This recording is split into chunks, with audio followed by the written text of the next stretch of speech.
I've been having some trouble with my 7.3 Power Stroke, and when it's cold outside and you leave it sit for more than 24 hours, it does not want to start.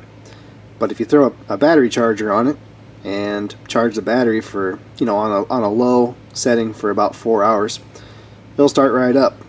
So I got to snooping around. I think we found our problem. You don't need a carbon pile tester to know this battery's no good. The date code shows it was installed in December of 2010, and the code on the top of the battery over here says it was made or shipped in March of 2010. Either way, I'd call that a 9-year-old battery. So she had a pretty good run. It's an Interstate Megatron Plus 850 cold cranking amps.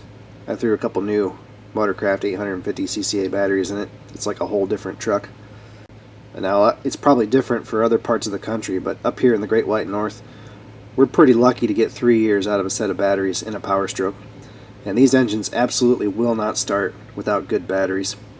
They got to crank over really fast for that Huey system to work. Well, howdy everybody. Welcome back to the YouTube channel. Can everyone guess from the title of the video what we're doing today? We are fixing our mistakes. And I think they're mostly my mistakes because I wasn't paying attention. So let me set this up for you. This is the intake manifold on the L10 Cummins that we just fixed up, and it's pulled back off. It's not a big job. Take the air filter and intake pipe off, charge air cooler, tubing, this front radiator support bracket, and then you can pull the intake manifold off. I don't think we can actually get it out of there without draining the coolant or taking this upper intake elbow off, but we don't really need to. Anyway, here's the gasket. So can you guys see the problem? See how this part of the gasket's just flapping in the breeze here? Well, that ain't right. It's supposed to go down into that jog. Let's see if we can get it out of there.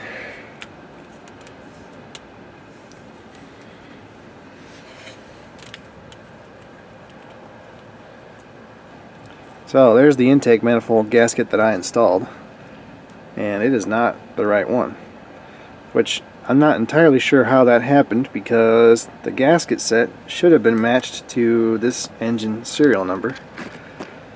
So that's kind of mistake number one.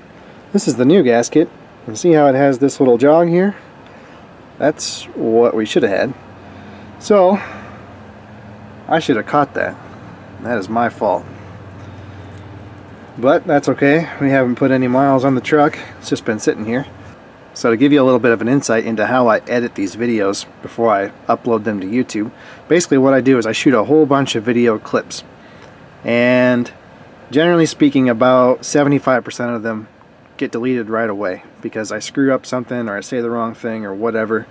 So I go through a whole list of clips and I watch all of them, and I immediately delete the ones that are never going to make it onto the YouTube channel.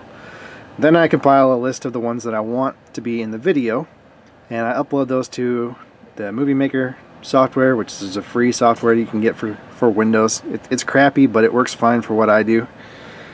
And then I watch the whole thing through again, and I do my editing as far as starts and stops and split out things that I don't want. Anyway, I'm watching the video while I'm doing my editing, and I'm listening to myself, which I still am not 100% comfortable with, but I'm getting better. And I'm blabbering on about some kind of old truck that I had and some intake manifold gasket that it had, or some whatever boring story that no one wanted to hear. Anyway, I'm watching myself install this intake manifold gasket, and I'm thinking, that doesn't look right.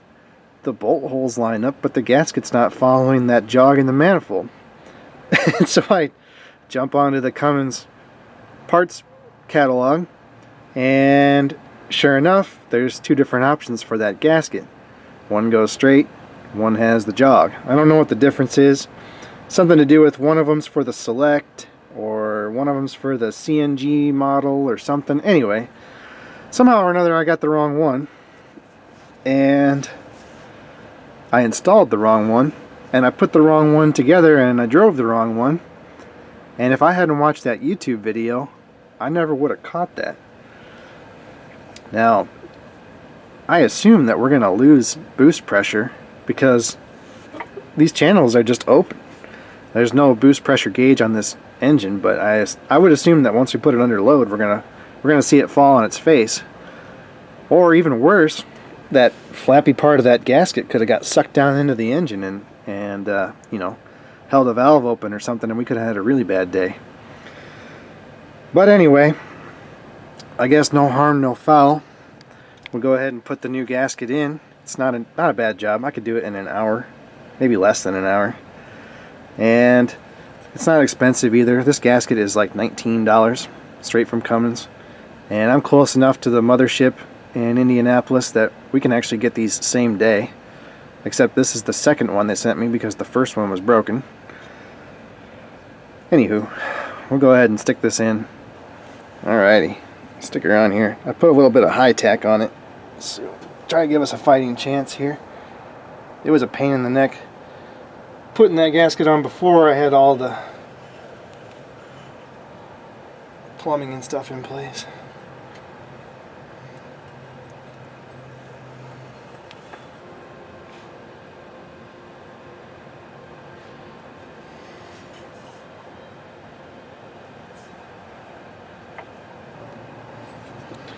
Okay, that looks a lot better. Alright, let's see if it'll stay there while I put this intake in.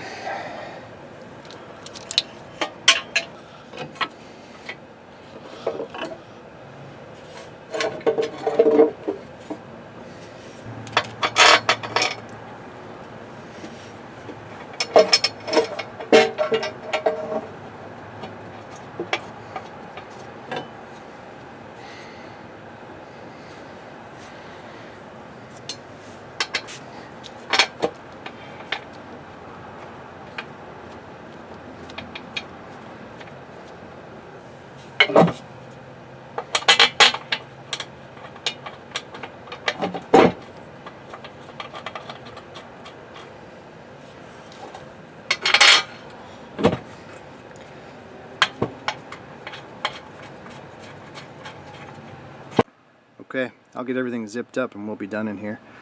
Amazingly, there was one eagle-eyed viewer who spotted this mistake in the YouTube video that I uploaded, Steve Canny. Nothing gets past that guy.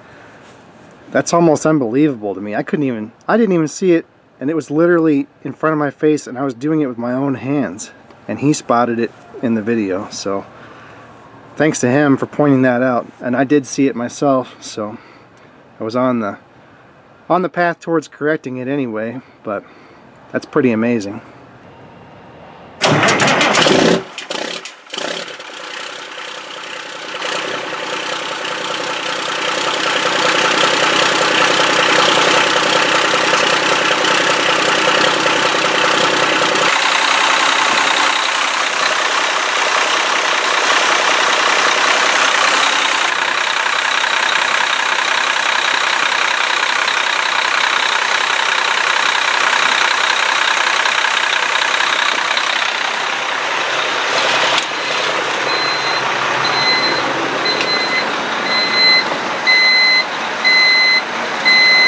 Oil pressure is crazy. It went up to 100 pounds when I started it.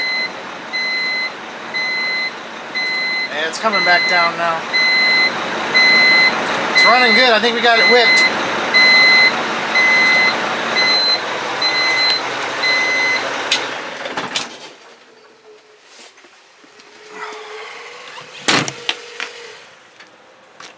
Uh-oh. Intruders. Where's your coat, woman?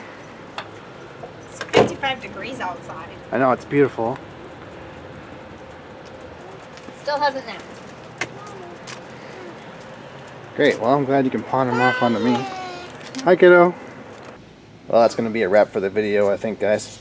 I got the old gasket out, the new gasket in, and yes, I screwed up, but we caught it before it caused any major damage. And I also bought a valve cover gasket. These are reusable, but the one I have has a tear in it, so I want to replace it. And it's a good thing they're reusable because that sucker costs $85. And I'll give you a little spoiler on the next video.